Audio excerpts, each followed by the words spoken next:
Hey guys, more Torcus here. So in this video, we're hopping into the next set of cards for the Cosmic Creation expansion. These ones are going to be the Targon cards, along with Zoe, who is the new champion for that region.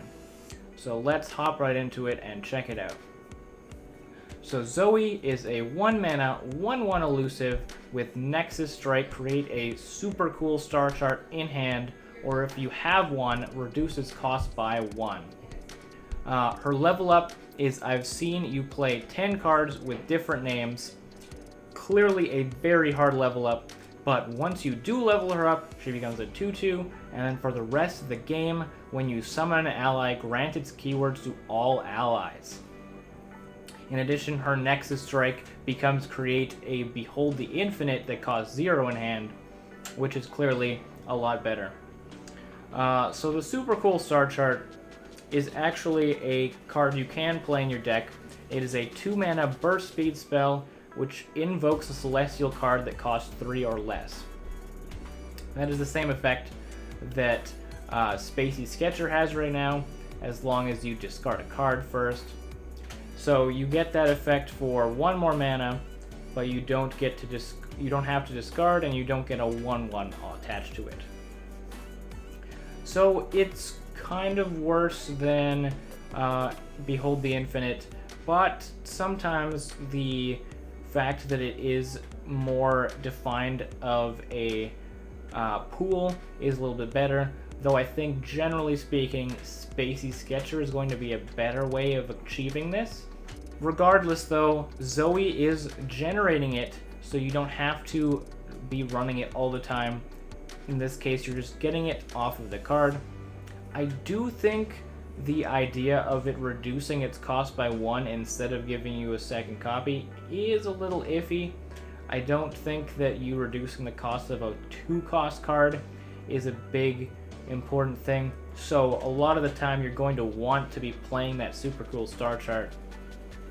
Otherwise, it's going to be hard for you to get it off and really feel good about it if you're having to reduce the cost instead of getting more value off of your Zoe. But yeah, this is another champion similar to Victor, I think, where you're not going to really be worrying too much about leveling her up. I'm sure some people are going to make decks around it, around trying to level her up, but keeping a 1-mana 1/1 alive is really hard to do. We've seen that with Teemo. You'd have to definitely commit a lot of cards to trying to make that happen. But if you could accomplish it, it is a huge upside. You don't have to keep the Zoe alive once she levels up to have this keyword granting effect. This is kind of very similar to the Submersible or the Pursuit of Perfection idea, where you have to play a lot of cards with different names. So maybe it fits into that sort of deck.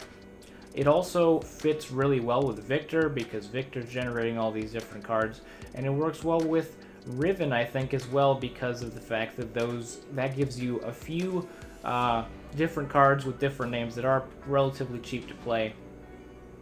Obviously, Riven synergizes with Victor too. All these cards do quite a good job of synergizing with each other this time around. I think she could work really well with Victor, with all the generating cards that she does, as well as potentially his stuff trying to level her up. And I think that Victor could work pretty well in Targon, just because all of the invokes that you have and such like that. But outside of the whole Victor idea, I think you might just have her in your deck as a kind of extra little bit of value early on in the game. You can just get it down on 1, and then it helps you get extra stuff in your hand. I think making a fully committed Zoe deck, like committed to leveling her up, would probably be pretty hard to do, and might be a little bit overcommittal to really try that. But it would be cool to do another like Pursuit type deck and have her in there. It's definitely easier with her in the deck, I think, and would have a much bigger payoff that's easier to get than Pursuit of Perfection is. So overall, interesting card. I think she probably is going to be the weakest of the 3 champions, but definitely not something to scoff at. I think she'll be around in some decks at least. Then we have Sleepy Trouble Bubble. It's a 2-mana slow speed spell that stuns an enemy and then creates a fleeting Paddle Star in hand. So Paddle Star is another card that you can run in a deck.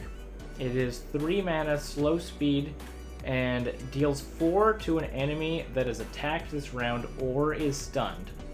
So obviously much weaker than Ravenous Flock. You're able to do 4 damage to a stunned enemy, but this time it's slow and it costs 2 more mana. I guess that having an enemy attack is easier than having it damaged, but it's still not a huge difference. It's just, the main thing is this isn't in Noxus, so maybe you end up having to be in Targon, so this kind of works out that way. I think this looks decent in a Leona deck, with Yasuo and stuff maybe. It is a removal card that you can use with these stun effects. And with the Paddle Star, going off of the Sleepy Trouble Bubble, that is a like 5 mana deal 4. That is super expensive, and it comes in 2 activations. But if you manage to like split it, maybe it feels better where you stun one enemy, deal 4 to a different enemy. It kind of slows your opponent down a little bit. But overall, it's really slow. It might be helpful in a Yasuo Leona deck, but I think it'll be hard to make that work. I think the Paddle Star is maybe better on its own, but just because the Sleepy Trouble Bubble does make a fleeting Paddle Star, it's not even a regular one. You have to play it that turn. So it ends up, you have to cast the full 5 mana, or you don't feel very good about your play really. Doing a 2 mana stun at slow speed and leaving it at that would feel really bad. So you might feel better just having Paddle Star in your deck and maybe not having Sleepy Trouble Bubble. But we'll see if it ends up working in a Yasuo deck. It might end up being a viable idea with Yasuo Leona. It's a pretty decent deck right now. It doesn't see very much play just because there are certain things it doesn't work great into. But it's a cool archetype. I don't know if this is really going to help it that much, but it has the potential to, so we'll have to see what happens with that. Then we have Spell Thief, 1 mana burst speed spell. Pick 1 of 3 enemy spells, play this game, and create a copy in hand. So this is a really cool card. It works well with Zoe, obviously, because it gets you more cards played with different names. But outside of the Zoe deck, you could put it in any deck, really. You can keep in mind what spells your opponent's played. If they've only played 3, you get those 3 as your options.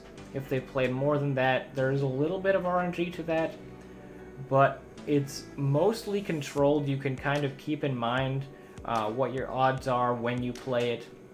You can do really cool things like they play Deny, and then you play this, and then play a Deny that you just stole from them on their Deny. So I can see this being really, really strong in a lot of matchups. You can probably make this work well in almost any deck in Targon.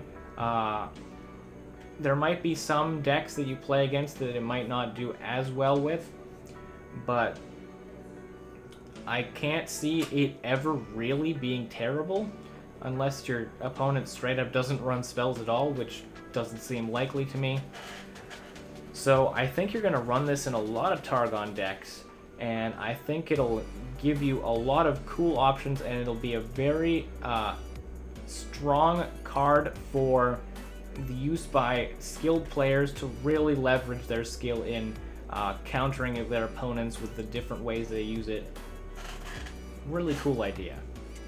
Then we have Starry Scamp, 2 mana 2/2.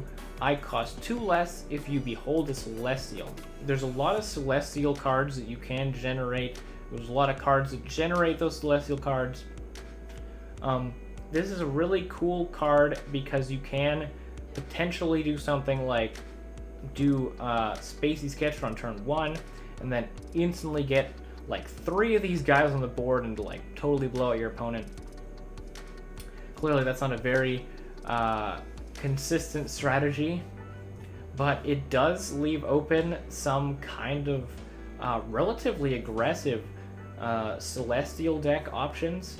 If you do run some of these cheaper Celestial card generators that give you more aggressive options and such, then this would fit into stuff like that. But even in slower Invoke decks, you could still get a lot out of just getting something on board early when you are like trying to put more value in your hand with all these other cards, and then you're like, well, here's an extra blocker to keep me going up until I get these big turns that swing me back into the game and try and get me going again. Because that is something that they often struggle with. You've got these really small bodies on these Invoke cards. Stuff like Solari Priestess with like a 1/2, and Lunari Priestess is like a 2/1. You got the Allegiance card, which is a 2/3. Like, they're not very big. They're not going to be fighting for the board. The best you can really do is just stall, and this Starry Scamp is going to help you stall out more than you already are.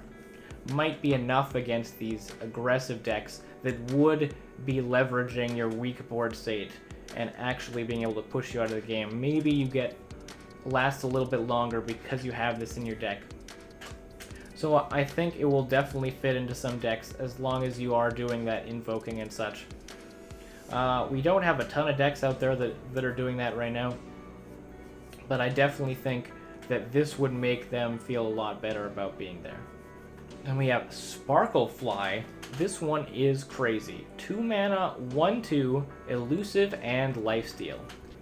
So we have Kinku Lifeblade in Ionia, which, granted, it did get nerfed when it became a 2/2, but it is a 4 mana 2/2 that is elusive and lifesteal. This is a 2 mana 1/2 that is elusive and lifesteal. You lose 1 attack for 2 mana. This is so much better than that card. Obviously, that card is an Ionia, so the elusive synergy is there. They don't want that going out of control. We don't really have any crazy elusive synergy in Targon yet, but looking at this, you can imagine if you could buff this up at all, it's going to be nuts. Even if you don't buff it up, playing something that can keep hitting their Nexus for 1, giving you a little bit of health back, that would be great. Like, you're getting a little bit of damage at a time, you're getting health along the way. This just seems so nuts, and any amount of stats that you can give it is just going to blow it out of the water. This card seems so insanely strong. And it's definitely going to be in some decks. Even if you don't end up committing buffs to it or anything, I can still see it fitting into decks anyways. It just looks so powerful. Like, Kinku Lifeblade is a little bit too slow these days just because it's not enough stats for the mana that you're putting out. But this is much faster, and that's what matters. So it's going to be very strong. Then we have another lifesteal unit, a 4 mana, 5/4 Solari Sunforger, Daybreak, give me lifesteal this round. So it doesn't have lifesteal forever, but if you get a 4 mana, 5 heal, and leave a body behind, or trade out or whatever, that's a big deal. That is a lot of healing, And this is a extra Daybreak card for Leona decks, and an extra amount of healing for Targon decks. I think this is going to be a nuts card in a lot of archetypes. It really buffs up your health against these aggro decks. The body will probably be able to survive against anything that they have. Like, generally speaking, most aggressive decks like that will have 3 or less attack on most of their units.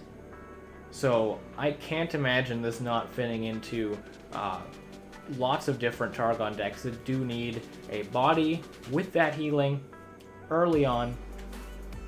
It can really get you back into a game that you're already falling behind on like turn 3. So I can't imagine this not seeing play. It seems so good. Definitely get ready to see that. It might even bully a lot of aggression out of the game because of how impactful it will be. Then we have the landmark for Targon, Targon's Peak, 5 mana, start of round, reduce the cost of a random card in each player's hand to 0 this round. So that is a really interesting effect. It's really hard to gauge exactly how good this could be, but obviously the idea would be you run lots of big stuff that really gets the impact off of being reduced to 0. Aurelian Sol obviously comes to mind. Lots of big celestial cards and things like that.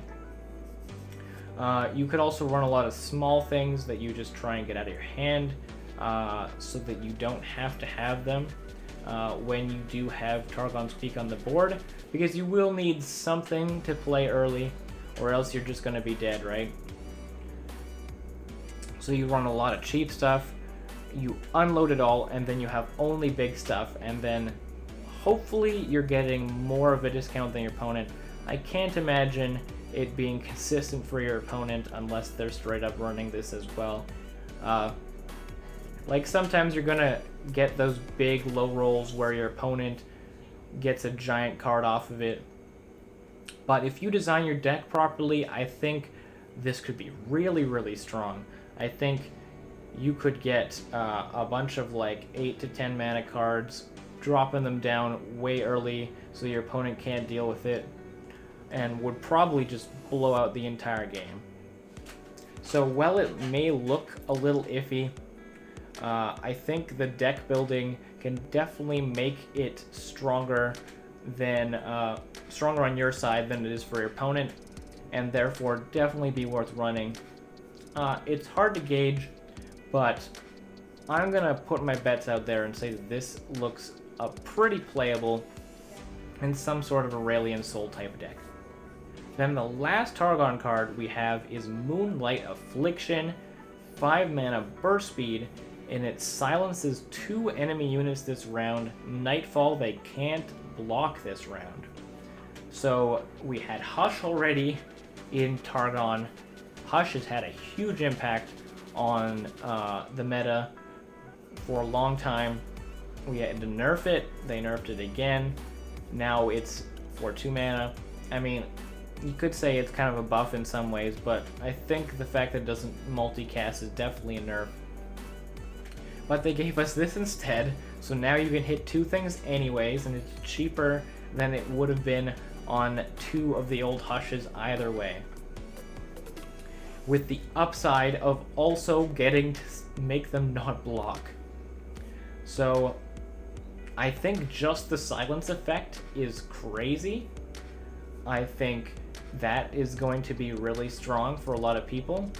Some decks might care more about that than the Nightfall part, but there is no deck that won't sometimes want that Nightfall effect, and definitely in Nightfall decks, being able to make your opponent not able to block seems like it's going to be totally nuts. Any deck that is board centric is going to want to run this and try and use it as a finisher. It's like having an Ash on board and freezing a couple of units they just can't block at all. So this card is definitely going to be out there doing some things, winning some games. I think it's crazy that Riot printed more Silence for Targon, but oh well, I guess it's a thing now. You're definitely going to struggle a lot if you're weak to Silence if you're playing into Targon, because they might be running this and Hush, who knows. But either way, this is going to be a very, very good card. Alright, so that's it for this video. Thank you guys for watching, I appreciate it. Please leave a like if you enjoyed the video, comment down below what you think of these new cards, and please subscribe if you'd like to see more of my content in the future. And I'll see you guys in the next one.